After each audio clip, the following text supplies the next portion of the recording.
Hello students, welcome once again to our series. So that was the question which you would have got today. I believe you would have definitely loved this question, and those students who could have got the answer or completed the question, I will really appreciate their efforts and their preparation. Okay, so let's try this one. See, it involves two steps. It is a question of series also and a question of limit also. But basically, though it's finally the question is of limit, as limit x tends to 0 f x by 0 we need to evaluate. But when you would have tried this question, and those students who would have got the answer or get the solution of this question, they will realize, they will come to know, or they would have came to know that this is more a question of series. So let's start. See, the question is limit n approaches infinity and limit of summation. Okay, so I'm not going to rewrite the entire question again. Let's start with the step itself. See, how can we start? Definitely we can see here that tan is common from numerator, so let's take it common. So tan of x upon 2 raised to the power r plus 1.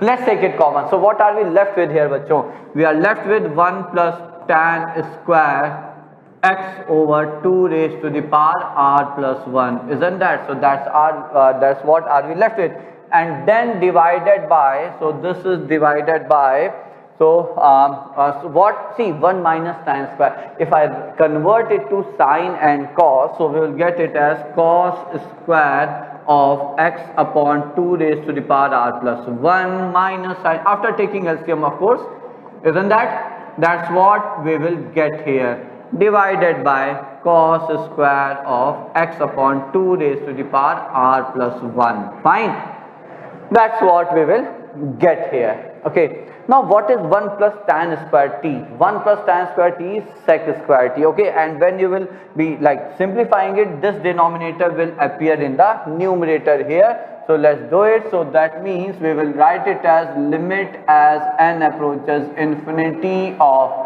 summation of, okay, so it is tan of x by 2 raised to the power r plus 1 into 1 plus tan square t is sec square, so sec square upon x upon 2 raised to power r plus 1, and as I said, when you will simplify, this cos square will appear in the numerator. So this into cos square of x upon 2 raised to the power r plus 1, and then divided by, now see which formula is it in here in the denominator. So it's cos square theta minus sine square theta, and how much is it? So it's cos 2 theta. So this is nothing but cos of 2 times x by 2 raised to the power r plus 1. So till this point I believe all of you will agree to me, and then you cancel them out, cos square t into sec square t, a sec and cos, they are reciprocal of each other, they get cancelled, and that gives us 1.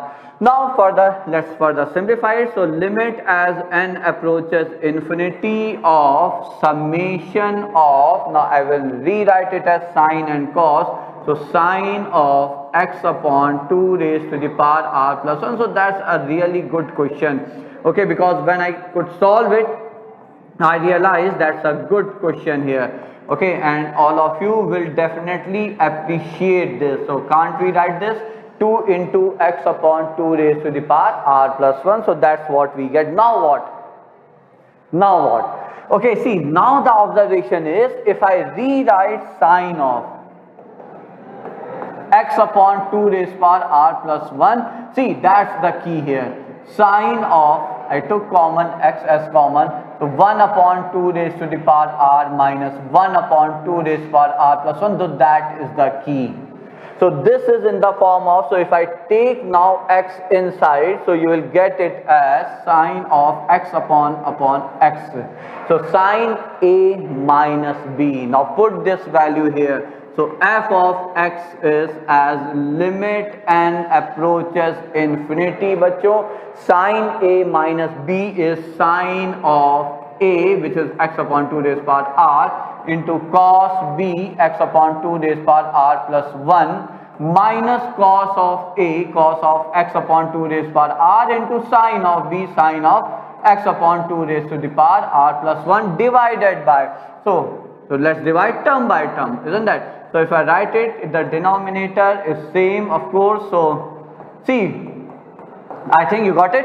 What I wanted to do, or what I am going to get here. So this is cos of x by 2 raised power r into cos of x by 2 raised to the power r plus 1 here. So that's it. So what do we get here, bachon? So finally we get here. So f of x is limit n tends to infinity. Now this is cos upon sine upon cos. So this is summation of course there is a summation sign.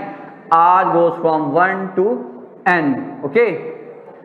Now this is tan of x upon 2 raised to the power r minus tan of x upon 2 raised to the power r plus 1. So we could write the general term of the series as a difference of two consecutive terms. Now let's open it. So when you open it here, put the value of r, start putting the value of r here. So r starts with 2. So tan of x by, is it from 2 or 0? Let's check it out. We have to be careful. It's from 0. Okay. Yeah, r is from 0 here.